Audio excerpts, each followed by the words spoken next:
Hello and welcome to the South Ganga Career Institute. I am Kapil Aryan Sharma और आज हम discuss करेंगे GK and current affairs for competitive exams, career exams, bank, railway, SSC etcetera. तो यहाँ पर मैंने टॉपिक का नाम हमने जो दिया हुआ है वो जीके एंड करंट अफेयर्स दिया हुआ है, वो पर्पसफुली दिया हुआ है। ये थोड़ी याद रखने योग्य बात है कि प्रतियोगी परीक्षाओं में जो ट्रेडिशनल जीके सेक्शन में क्वेश्चन आते हैं वो कहीं ना कहीं करंट अफेयर्स से भी प्रभावित होते हैं। जो प्लेसेस, जो पीपल, जो इश्यूज, जो मुद्दे वर्तमान में किसी न किसी तरह चर्चा में हैं, ट्रेडिशनल जीके के क्वेश्चन उन्हीं मुद्दों से प्रभावित होने की संभावना होती है, उन्हीं मुद्दों से आने की संभावना होती है। ह्यूमन साइकोलॉजी है, पेपर सेट करने वाले भी करंट अफेयर्स वाले मुद्दों से प्रभावित होते हैं, और ट्रेडिशनल जीके या जीएस के जो और भी सब्जेक्ट्स हैं और भी सेक्शंस हैं उनमें जो क्वेश्चंस आते हैं वो कहीं ना कहीं करंट अफेयर्स से प्रभावित होते हैं। तो हम करंट अफेयर्स जब पढ़ें तो थोड़ा सा ओल्ड हिस्ट्री भी हम पढ़ें। तो आइए हम शुरू करते हैं ब्रिक्स से। ब्रिक्स देश जो है भी चर्चा में थे। ब्रिक्स जो है, BRICS stands for Brazil, Russia, India, China and South Africa. ये विकासशील देशों का संगठन था। इसमें इंडोनेशिया जो है वो 10वां और नया मेंबर बना हुआ है। तो ओरिजिनल इसमें 5 मेंबर हैं। ब्राजील, ब्रिक्स एब्रीविएटेड फ्रॉम है BRICS, Brazil, Russia, India, China and South Africa. Indonesia जो है, जकार्ता जिसकी राजधानी है, वो इसमें नया देश है। ब्रिक्स में टोटल 10 कंट्रीज हो गई हैं वर्तमान में। Brazil, Russia, India, China and South Africa तो है ही। इजिप्ट, मिस्र जिसे हम मिस्र के नाम से जानते हैं, इथोपिया, ये दोनों अफ्रीकन कंट्रीज हैं। ईरान, UAE, यूनाइटेड अरब अमीरात और इंडोनेशिया। तो टोटल इसमें 10 कंट्रीज हो गई हैं। NDB जो है ब्रिक्स देशों का एक बैंक है, न्यू डेवलपमेंट बैंक। इसकी स्थापना 2015 में हुई थी। जो इमर्जिंग इकोनॉमीज हैं और जो डेवलपिंग कंट्रीज हैं उनमें आधारभूत ढांचे यानी इंफ्रास्ट्रक्चर सपोर्ट के लिए NDB की स्थापना की गई थी। दूसरा जो है इंडोनेशिया, फिर चर्चा में था। अभी हमारा रिपब्लिक डे हुआ है जनवरी में, तो जो चीफ गेस्ट थे रिपब्लिक डे परेड पे वो इंडोनेशिया के राष्ट्रपति प्रेसिडेंट थे P. सुबियांतो, मुख्य अतिथि के रूप में। हमारी परंपरा रही है कि हम विभिन्न देशों के राष्ट्राध्यक्षों को, प्रमुखों को हमारे गणतंत्र दिवस के दिन मुख्य अतिथि के रूप में आमंत्रित करते हैं। तो इस वर्ष के मुख्य अतिथि P. सुबियांतो थे। रिपब्लिक डे परेड की जो झांकियां थीं उसकी थीम थी इस वर्ष स्वर्णिम भारत, विरासत और विकास। और टोटल 32 आई गेस ये रिपब्लिक डे परेड में झांकियाँ सेलेक्ट की गई थी इस वर्ष। विभिन्न क्राइटेरिया होते हैं उसके अंदर सेलेक्ट करने के। तो मध्य प्रदेश की जो झांकी थी उसकी थीम कूनो नेशनल पार्क पर आधारित थी। क्यों कूनो नेशनल पार्क, आपको ध्यान हो, यहाँ पर चीते लाए गए थे, चीते, और ये साउथ अफ्रीका और नामीबिया से लाए गए थे। तो हमारी जो थीम थी वो कूनो नेशनल पार्क थी। कूनो नेशनल पार्क जो है श्योपुर जिले में है, मध्य प्रदेश के। स्पोर्ट्स अवार्ड्स की हम चर्चा करेंगे। स्पोर्ट्स अवार्ड में मूल रूप से 3 केंद्र सरकार के अवार्ड हैं: खेल रत्न अवार्ड, द्रोणाचार्य अवार्ड और अर्जुन अवार्ड। खेल रत्न जो है, खेल रत्न भारत सरकार का सर्वोच्च खेल पुरस्कार है, और द्रोणाचार्य जो है वो कोच को दिया जाता है। जिस तरह केंद्र सरकार का खेल रत्न पुरस्कार है, उसी तरह मध्य प्रदेश शासन का सर्वोच्च पुरस्कार जो स्पोर्ट्स कैटेगरी में है वो विक्रम पुरस्कार है। द्रोणाचार्य केंद्र सरकार का सर्वोच्च पुरस्कार है, और इसी कैटेगरी में कोच के लिए मध्य प्रदेश शासन का विश्वामित्र पुरस्कार है। और अर्जुन प्रतिभाशाली खिलाड़ियों को केंद्र सरकार द्वारा दिया जाता है। मध्य प्रदेश सरकार द्वारा इसका इक्विवेलेंट जो है वो एकलव्य पुरस्कार है। तो अभी घोषणा हुई है इन पुरस्कारों की केंद्र सरकार के द्वारा। आइए नाम जानते हैं, ये काफ़ी इंपॉर्टेंट है। जो खेल रत्न पुरस्कार है, इसका ऑफिशियल नाम अब जो है वो मेजर ध्यानचंद खेल रत्न अवार्ड है, सरकारी नाम जो है। और पहले जब ये इंट्रोड्यूस हुआ था तो इसका नाम राजीव गांधी खेल रत्न अवार्ड था। अब ये मेजर ध्यानचंद खेल रत्न अवार्ड के नाम से जाना जाता है। हॉकी के जादूगर मेजर ध्यानचंद 1928, 32 और 36 ये 3 ओलंपिक उन्होंने खेले थे और प्रसिद्धि हासिल की थी। खेल रत्न 2024-25 में घोषणा हुई है। डी गुकेश, ये काफ़ी यंग हैं और ग्रैंड मास्टर हैं, शतरंज खेलते हैं, सबसे युवा हैं जो वर्ल्ड चैंपियन बने हैं। डी गुकेश तमिलनाडु से आते हैं, इन्हें खेल रत्न पुरस्कार दिया गया है। दूसरा Harmanpreet Singh don't be confuse with Harmanpreet Kaur and Harmanpreet Singh. Harmanpreet Kaur is Indian women's cricket team captain.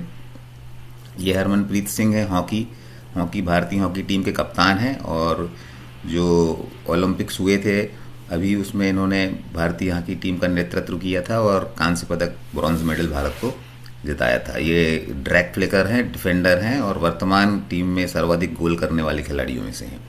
Praveen Kumar एक पैरा एथलीट हैं। इन्होंने 2020 के टोक्यो ओलंपिक इवेंट्स और 2024 के पेरिस ओलंपिक इवेंट्स में पदक जीते हैं। एशियन कप में भी इन्होंने, एशियाड में भी इन्होंने पैरा एथलीट कैटेगरी में पदक जीता है। अभी इन्होंने हाल ही में जो पदक जीता था पेरिस ओलंपिक में, वो हाई जंप कैटेगरी में जीता था।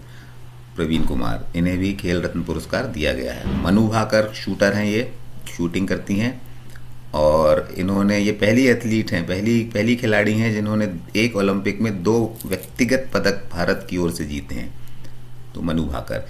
ये खेल रत्न पुरस्कारों के बारे में थोड़ा सा और जानते हैं। मेजर ध्यानचंद अवार्ड जिसे कहते हैं खेल रत्न पुरस्कार, जो पहला था वो ग्रैंड मास्टर विश्वनाथन आनंद, उनको दिया गया था। शतरंज के खिलाड़ी हैं ये। 1991-92 में पहला खेल रत्न पुरस्कार। उस समय ये राजीव गांधी खेल रत्न पुरस्कार के नाम से जाना जाता था। पहली जो महिला थी जिन्हें ये खेल रत्न पुरस्कार दिया गया है, खेल रत्न अवार्ड दिया गया है, वो कर्णम मल्लेश्वरी थी। कर्णम मल्लेश्वरी जो है वो वेट लिफ्टिंग करती थी, भारोत्तोलन, और इन्होंने, ये पहली महिला थी जिन्होंने ओलंपिक्स में भारत के का प्रतिनिधित्व करते हुए पहला पदक व्यक्तिगत जीता था, महिला। First women to win Olympic individual medal. और इन्होंने ये कांस्य पदक जीता था, ब्रॉन्ज मेडल, सिडनी 2000 ओलंपिक्स में। तो कर्णम मल्लेश्वरी फर्स्ट विमेन थी जिन्हें खेल रत्न दिया गया था। पहले क्रिकेट चूँकि इंडिया में काफ़ी पॉपुलर है और क्रिकेट से संबंधित प्रश्न आने की संभावना होती है हमेशा, तो क्रिकेटर जो पहले थे सचिन तेंदुलकर, उन्हें खेल रत्न पुरस्कार सबसे पहले दिया गया था। और बाद में सचिन तेंदुलकर को अन्य भी मिले हैं और सबसे highest civilian honour Bharat Ratna भी उन्हें दिया गया है। द्रोणाचार्य पुरस्कार जो इस वर्ष दिए गए हैं वो 3 कोच को दिए गए हैं। श्री सुभाष राणा, ये पैराशूटिंग के कोच हैं।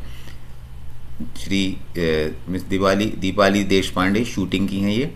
और श्री संदीप सांगवान, तो ये हॉकी के हैं कोच। ये द्रोणाचार्य पुरस्कार। द्रोणाचार्य एक कैटेगरी में और दिया जाता है, लाइफ टाइम कैटेगरी में। लाइफ टाइम के लिए श्री मुरलीधरन बैडमिंटन और ये ए कोलेको जो हैं, ये फुटबॉल के कोच हैं, ये इन्हें दिया गया है। ये Arjun award, a total of 32 athletes have been given this year's Arjun award से उनको सम्मानित किया गया है।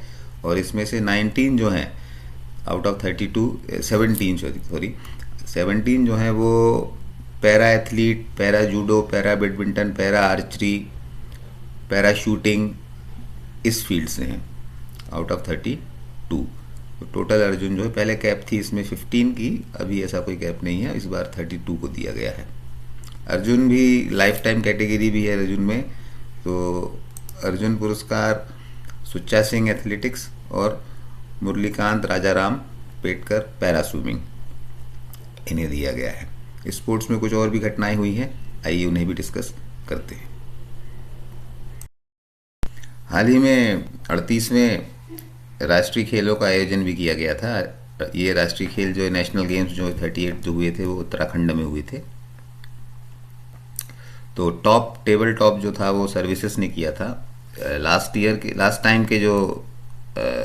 ईयर नहीं हुआ था नेशनल गेम्स, लास्ट टाइम के जो नेशनल गेम्स थे उसमें टेबल टॉपर जो था वो महाराष्ट्र था। और टोटल सर्विसेज ने उससे पहले लगातार 4 बार टेबल टॉप किया था। इस बार 5वीं बार 121 टोटल मेडल जीते हैं, 168 गोल्ड है उसमें। मध्य प्रदेश इसमें फोर्थ है इसमें।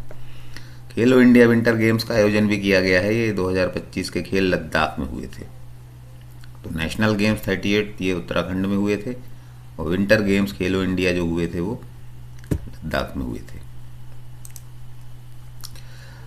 78th एडिशन हुआ था संतोष ट्रॉफी का। संतोष ट्रॉफी जो है वो फुटबॉल का टूर्नामेंट होता है, काफ़ी प्रतिष्ठित टूर्नामेंट है, काफ़ी पुराना टूर्नामेंट है। इसमें वेस्ट बंगाल जीता है। वैसे फुटबॉल का जो डोमेस्टिक घरेलू सबसे पुराना टूर्नामेंट जो है वो इंडिया का डूरंड कप होता है। संतोष ट्रॉफी जो है वो वेस्ट बंगाल ने जीता है। खो खो का विमेंस वर्ल्ड कप पहली बार हुआ है। ये पहला वर्ल्ड कप जो है वो दिल्ली में हुआ था, इंडिया में, और इंदिरा गांधी एरिना में हुआ ये। और इसमें पहला जो खो खो का विमेंस वर्ल्ड कप एडिशन है उसकी विजेता इंडिया है। फाइनल में नेपाल को इन्होंने हराया था। तो जनवरी के करंट अफेयर्स का ये हमारा पहला सेक्शन था। हमारे नेक्स्ट वीडियो में हम कुछ और देखेंगे। अभी हम क्विकली थोड़ा सा रिवीजन कर लेते हैं। इस वीडियो में हमने क्या क्या डिस्कशन किया है, क्या क्या डिस्कस किया है। पहला तो था ब्रिक्स ने, जो आपका ब्रिक्स का नया मेंबर है वो इंडोनेशिया बना है, 10th मेंबर है। Brazil, Russia, India, China, south Africa इसके फाउंडर मेंबर थे, और इंडोनेशिया इसका 10th मेंबर है। इस वर्ष के 26 जनवरी का जो हमारा गणतंत्र दिवस फंक्शन था उसमें चीफ गेस्ट जो थे वो इंडोनेशिया के ही राष्ट्रपति थे, पी सुबियांतो। और जो रिपब्लिक डे की परेड थी उसमें झांकियाँ पेश की गई थी, जो उसमें एमपी की झांकी का थीम जो था वो कूनो नेशनल पार्क पर आधारित था। फिर खेल पुरस्कारों की घोषणा भी की गई है। खेल रत्न पुरस्कार 4 खिलाड़ियों को दिया गया है। डी गुकेश शतरंज के लिए, मनु भाकर निशानेबाजी के लिए, हरमनप्रीत सिंह हॉकी प्लेयर है, और प्रवीण कुमार पैरा एथलीट हैं, हाई जंप। द्रोणाचार्य पुरस्कारों की भी घोषणा हुई। फिर खो खो का महिला एडिशन वर्ल्ड कप जो हुआ वो इंडिया में हुआ, जिसमें विजेता भारत रहा। राष्ट्रीय खेलों का आयोजन जो है इस वर्ष उत्तराखंड में हुआ, और विंटर जो खेल हैं उनका आयोजन लद्दाख में हुआ था। और जो 78वां एडिशन जो है फुटबॉल का संतोष ट्रॉफी का वो वेस्ट बंगाल ने जीता। तो that is for this video. Thanks. For more information, please visit our SGCI website, thesgci.wordpress.com. Keep watching our videos and please subscribe to our channel. For any assistance, feel free to mail us at southganga@outlook.com. You may connect to me, that is Kapil, 8770183354. Thanks for your patience. Thanks for watching. Thank you.